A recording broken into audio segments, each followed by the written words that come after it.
तो बच्चे इन सवालों में कंफ्यूज रहते हैं, सर ये डिवीज़न का साइन है, ये डिवाइड का साइन है, सवाल कैसे होंगे, इसको कैसे करना होता है, तो ये डाउट में रहते हैं।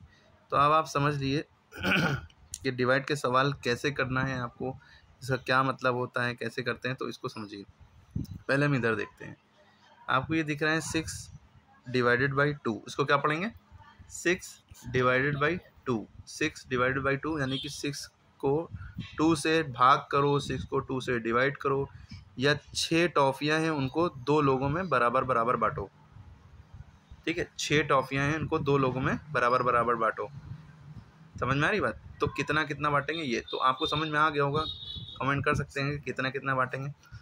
लेकिन वो करके कैसे दिखाएं कॉपी पे, तो ये इसके लिए ये डिवाइड का सिंबल है, और डिवाइड का सिंबल का निशान का मतलब होता है, वो ये होता है कि आपको क्या करना है कि आपको इस तरह से लाइन बना लेनी है। तो बना ली। अब देखेंगे जो डिवाइड के निशान के बाद में है नंबर, चाहे बड़ा हो चाहे छोटा हो, इसके बाद वाला नंबर है वो बाहर लिखते हैं। इसके पहले वाला नंबर, डिवाइड के निशान से जो पहले वाला नंबर होता है वो अंदर लिखते हैं, बाद वाला नंबर बाहर, पहले वाला नंबर साइन के अंदर। क्लियर होगी बात? हाँ, इसको हम क्या कहते हैं? इसको हम कहते हैं डिवाइज़र। इधर जो बाहर नंबर लिखा है इसको हम कहते हैं डिवाइज़र, DIVISOR, डिवाइज़र। ठीक। और ये जो अंदर नंबर लिखा है 6, अंदर वाला नंबर जो होता है इसको कहते हैं डिविडेंड, DIVIDEND, डिविडेंड। ठीक, क्लियर होगी बात? ये डिवाइज़र कहलाता है, ये डिविडेंड कहलाता है। इतना बात समझ में आ जानी चाहिए आपको। अब इसके बाद की बात समझिए, एक बात साथ में और समझते चलिए कि ये 6 डिवाइडेड बाई 2 लिखा है, इसका मतलब तो आपको क्लियर हो गया कि डिवाइड के निशान के बाद जो नंबर होगा वो बाहर रहेगा, डिवाइड के निशान के पहले जो नंबर होगा वो अंदर रहेगा। ये एकदम पक्की बात पता होना चाहिए। दूसरी चीज़, इसका दूसरा तरीका जो है वो लिखने का वो ये है कि भाई 6 है, 6 ऊपर लिख देंगे, और डिवाइड का निशान का जो मतलब होता है वो 2 मतलब होते हैं। या तो आप यूँ कर लिए, अपॉन लगा लिए, इसे अपॉन कहते हैं या डिवीज़न बार कहते हैं, और उसके बाद जो लिखा है नंबर वो लिख लिए 6/2। ठीक। तो अब ये जो ऊपर नंबर आपको दिख रहा है, इसको, इस नंबर को हम कहते हैं न्यूमरेटर, NUMERATOR, और इस नंबर को कहते हैं डिनोमिनेटर, डिनोमिनेटर। ठीक है, न्यूमरेटर, डिनोमिनेटर। क्लियर हो गई बात? न्यूमरेटर माने ऊपर वाला नंबर, नीचे वाला, डिनोमिनेटर माने नीचे वाला नंबर। नीचे वाला नंबर चाहे छोटा हो चाहे नीचे वाला बड़ा हो, यही बाहर रहेगा, ऊपर वाला नंबर अंदर रहता है। ठीक है, बड़े छोटे से कोई मतलब नहीं। क्लियर होगी बात? बाहर कहाँ रहेगा? यहाँ। डिनोमिनेटर हमेशा बाहर रहता है, यानी डिवीजन साइन के, डिवाइड के साइन के बाद जो नंबर होगा वो बाहर रहेगा, डिवाइड के साइन के पहले जो नंबर होगा यानी जो ऊपर नंबर होता है वो अंदर होता है। ठीक, इतनी बात पक्की दिमाग में बैठ जाना चाहिए। ठीक है, और इसे फ्रैक्शन कहते हैं, इस पूरे को कहेंगे फ्रैक्शन। ये फ्रैक्शन फॉर्म में है। क्या है? फ्रैक्शन। फ्रैक्शन के अंदर भी पार्ट होते हैं। कौन सा फ्रैक्शन है? ये इम्प्रॉपर फ्रैक्शन है। जिसका नीचे वाला नंबर छोटा होता है वो इम्प्रॉपर फ्रैक्शन होता है, जिसका नीचे वाला नंबर बड़ा होता है वो प्रॉपर फ्रैक्शन होता है। ठीक है, चलिए अब करते कैसे हैं इसको समझिए, करना कैसे है इसको समझिए। 2 का टेबल इतनी बार पढ़ें कि 6 आ जाए, ये जो मतलब होता है ना इसका, ये होता है कि भाई 2 का टेबल इतनी बार पढ़ो कि 6 आ जाए। तो आपने टेबल पढ़ के देखा, 2 1 2, फिर आपने पढ़ा नहीं आया 2 के टेबल में 6, 2 का टेबल 2 बार पढ़ा 4 आ गया, 2 का टेबल 3 बार पढ़ा 2 3 6, 2 का टेबल 4 बार पढ़ा 2 4 8। तो हमें आगे नहीं बढ़ना है, हमें वो नंबर देखना है जो यहाँ पे लिखा है। यहाँ पे क्या लिखा है? 6। 6 कहाँ पे आ गया? ये 6 यहाँ पे आ गया ना। और 6 कितनी बार में आया? 6 कितनी बार में आया? 2 का टेबल कितनी बार पढ़ा? 6 आ गया 3 बार। तो 2 3 6, तो 3 हम कहाँ लिखेंगे? यहाँ पे। 2 3 6। 2 का टेबल जब हमने 3 बार पढ़ा तो क्या आ गया 6। अब हम इससे माइनस करेंगे, 6 में 6 गया, 0 बचा। जो यहाँ पे बचता है इसको हम कहते हैं रिमाइंडर। क्या कहते हैं? रिमाइंडर, REMAINDER, ठीक है, DER। और जो यहाँ पे आया है ये हमारा आंसर है, और जो आंसर होता है उसी को हम कहते हैं क्वोशंट, QUOTIENT, क्वोशंट। क्लियर हो गई बात? क्लियर है? जिससे डिवाइड करते हैं वो डिवाइज़र होता है, वो बाहर रहता है। जिसको डिवाइड करते हैं वो अंदर रहता है, डिविडेंड होता है। जो आंसर आता है वो क्वोशंट होता है। जो नीचे यहाँ बचता है वो रिमाइंडर 0 बच रहा है, यानी कि ये पूरी तरह से डिवाइड हो गया। ठीक है, और डिवाइड करने का तरीका आपने समझा कि यहाँ पे जो नंबर होता है उसका टेबल इतनी बार पढ़ते हैं कि जब तक कि ये अंदर वाला नंबर ना आ जाए। ठीक है, तो 3 बार में आया तो ये हो गया। इसी तरह हम आपको दिखाना चाह रहे हैं, अब ये सवाल था। अब इसका मतलब क्या है भाई, 16 डिवाइड बाई 4 हमने ये बताया कि जो डिवाइड के साइन से पहले लिखा है वो ऊपर लिखेंगे, डिवाइड के साइन के बाद लिखा है वो नीचे लिखेंगे।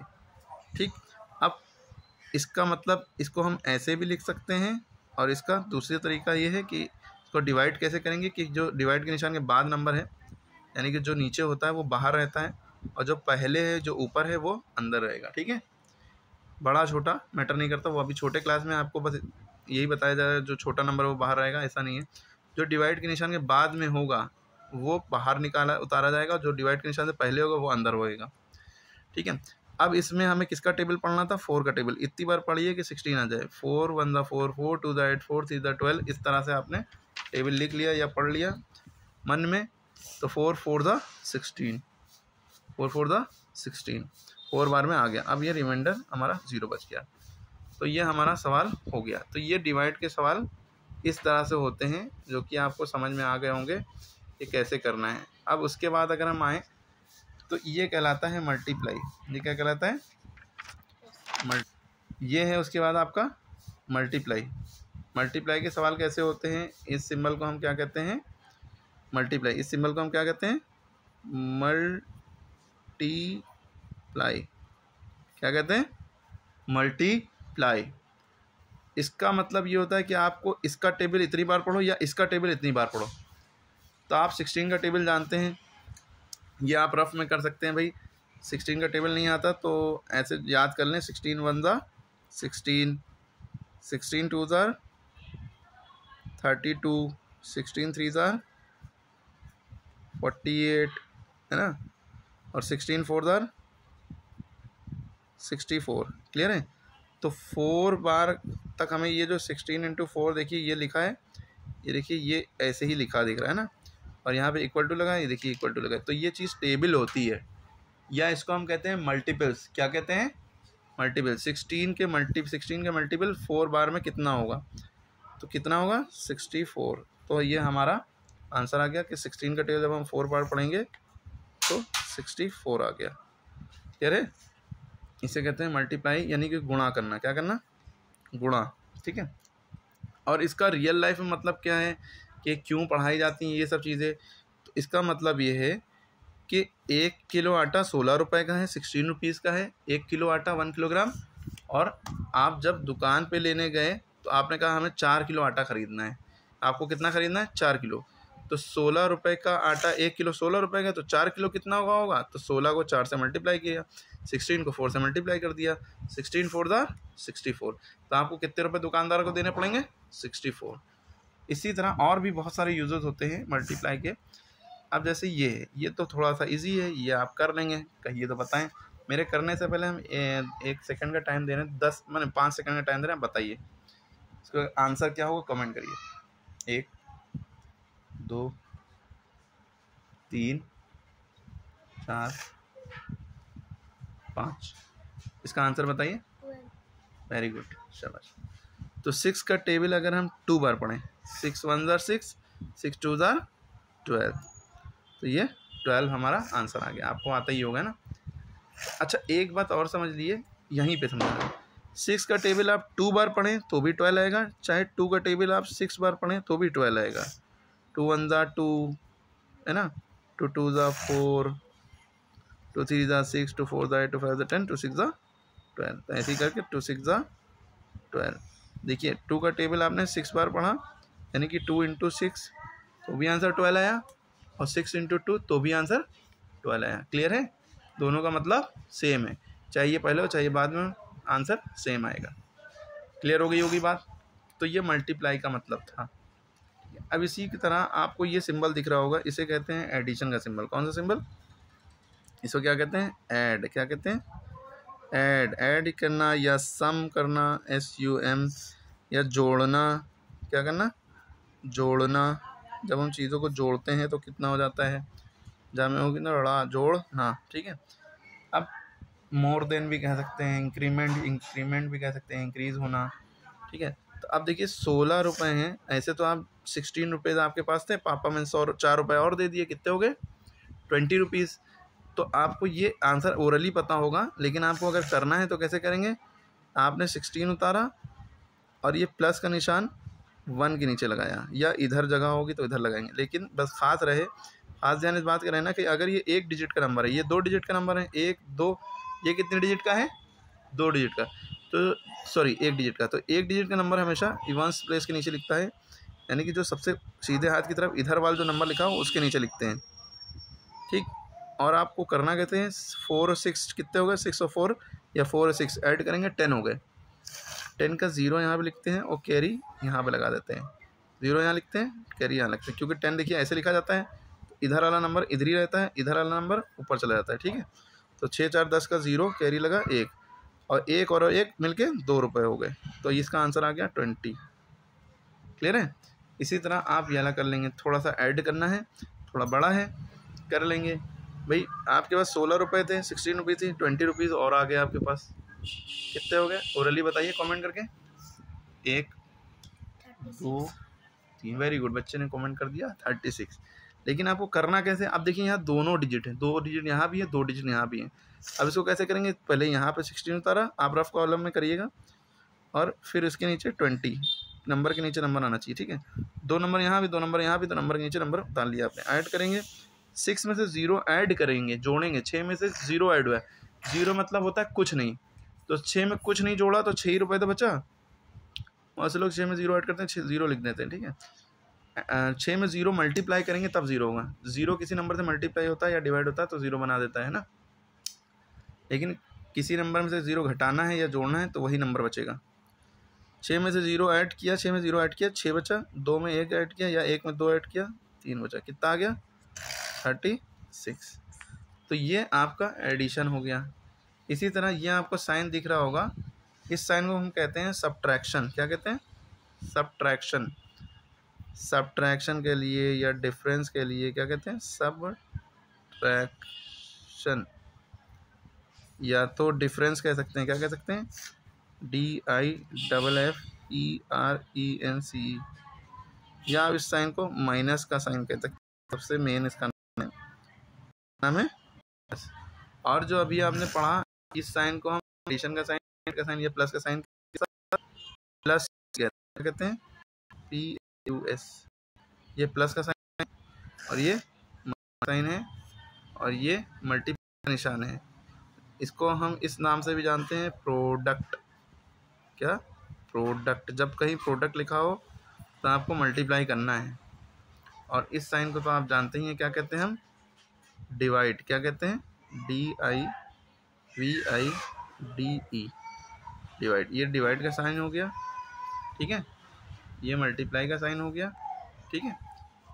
फिर ये उसके बाद एडिशन का साइन हो गया, प्लस का, ठीक है। फिर ये उसके बाद सब्ट्रैक्शन का साइन हो गया, यानी डिफरेंस या माइनस का साइन। इसका मतलब होता है घटाना। आपके पास 16 रुपीज़ थे, 4 रुपये चले गए, उसमें से कितने बचे? 16 रुपये थे, 4 रुपये की चीज़ खा ली तो कितने बचे? 12, है ना। 16 में से, और आपको ओरली तो बता दिया, लेकिन करना कैसे है? 16 पहले उतारा। 4 देखिए 1 डिजिट का नंबर है, 1 डिजिट का नंबर है तो इसके नीचे उतरेगा जो सबसे इधर वाला नंबर है ना।